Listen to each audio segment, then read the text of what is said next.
দর্শক, আজকে সকালবেলায় এই যে বাইতুল মুশাররফ সিনিয়র মাদ্রাসার যে গেটটি রয়েছে মিরপুর 10 নম্বর, অর্থাৎ 10 নম্বর যেতে সামনে ফায়ার সার্ভিস এবং পিছনে সুইমিং পুল, ঠিক তার মধ্যে যে অবস্থা, যে রাস্তা রয়েছে আব্দুল বাথের সড়ক যেটি, সেখানে আজকে সকালবেলায় দুর্বৃত্তরা এক ব্যবসায়ীকে গুলি করে 22 লক্ষ টাকা ছিনিয়ে নেওয়ার ঘটনা কিন্তু ঘটে যাচ্ছে আজকে। এবং ছিনতাইকারীরা কিন্তু আজকে তাকে কমান্ডে গুলি করেছে ঠিক এই জায়গাটি। এটি হচ্ছে এই মুহূর্তে রয়েছে মিরপুর 10 নম্বরে এবং ফায়ার সার্ভিস এবং সুইমিং পুলের যে মধ্যবর্তী জায়গাটি আব্দুল বাথের সড়ক, এই জায়গাটিতে আমরা অনেকেই দেখেছি যে ফেসবুকের মাধ্যমে ভাইরাল হয়েছে।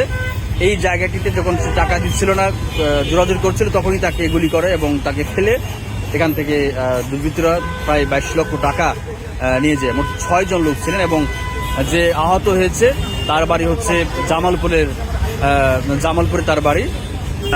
দিনে দুপুরে এভাবে এখন যে প্রকাশ্যে ছিনতাই, এই ডাকাতি, বিভিন্ন ধরনের যে দুর্ঘটনা ঘটায় দুর্বৃত্তরা, আসলে আইন প্রশাসনের নিশ্চয়তা এখন অনেকটা বেশি দুর্বল, যার ফলে মানুষ এখন ঘর থেকে বের হতেও কিন্তু অনেকটা চিন্তায় পড়তে হয় এবং টাকা পয়সা নিয়ে তো আসলে বের হওয়ার মতো অবস্থাই নেই।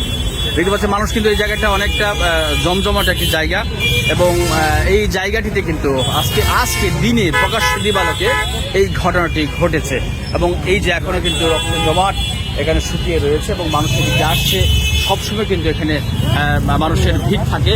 এই ভিড়ের মধ্য দিয়ে কিন্তু আসলে এই ঘটনা আজকে ঘটিয়েছে এবং আজকে সকালে এই ঘটনা ঘটার পরে এখানে সেনাবাহিনী, পুলিশ, র্যাব, অন্যান্য আইন শৃঙ্খলা বাহিনী উপস্থিত হয়েছেন। অর্থাৎ ঘটনা ঘটলে পরে আইন শৃঙ্খলা বাহিনী এসে এই যে কি যে করে, আসলে এটা আসলে কোনো ধরনের উপকার নয়। আসতে হবে, সবসময় টহলে থাকতে হবে, পুলিশ ফোন দিলে পুলিশ আসতে হবে। এই যে এখন যে তৎপরতা পুলিশের এখন কিন্তু নেই এবং সাধারণ মানুষ এখন রাস্তাঘাটে বের হতে অনেক চিন্তা করে বের হতে হয়।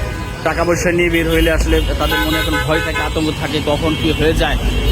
এবং আজকে দিবালোকের রাতে হওয়ার সামনে এই এক ব্যবসায়ীকে, মানে এক্সচেঞ্জের ব্যবসা করতেন, এই ব্যবসায়ীকে গুলি করে এই টাকাগুলো আসলে নিয়ে যায় এবং তিনি হচ্ছে যে মানি এক্সচেঞ্জের মালিক মাহমুদুল ইসলাম, তিনি বর্তমানে আহত রয়েছে এবং তাকে প্রথমে যখন গুলি করা হয় পাশে একটা হসপিটালে নেওয়া হয়, পরবর্তীতে তাকে মেডিকেলে তাকে ভর্তি করা হয় এবং বর্তমানে সে আহত অবস্থা রয়েছে।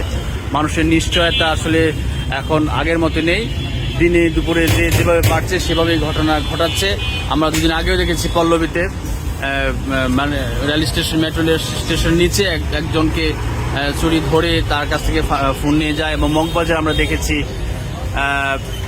বিভিন্ন ধরনের ঘটনা ঘটে। আসলে দিন যতই যাচ্ছে নিরাপত্তার বিষয়টি তত জোরদার না হয়ে দুর্বল হয়ে যাচ্ছে। পুলিশের কথা এখন মানুষ শোনে না, মানুষ কি বলে এখন পুলিশ তা বুঝতে চায় না। এই যে একটা অবস্থা, নরবর অবস্থা প্রশাসনের, এবং ঠিক দিবালোকে এই জায়গাতে টকটক করে গুলি করে এই ব্যবসায়ীকে টাকাগুলো আসলে নিয়ে যায়।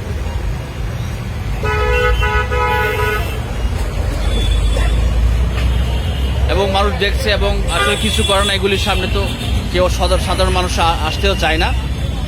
বলা যায় যে এখন মানুষের নিরাপত্তা নেই, ভয় নেই, অত কণ্ঠে কিন্তু এখন মানুষ বের হচ্ছে।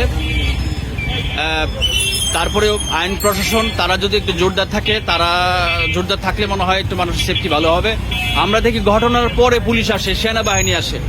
ঘটনার পরে তো সেনাবাহিনী, পুলিশ আর আসলে কি করবে, লাগলে পরে এসে এখানে কমিটি গঠন করে এবং হত্যা করলে সেখানে পুলিশ এসে তদন্ত করে।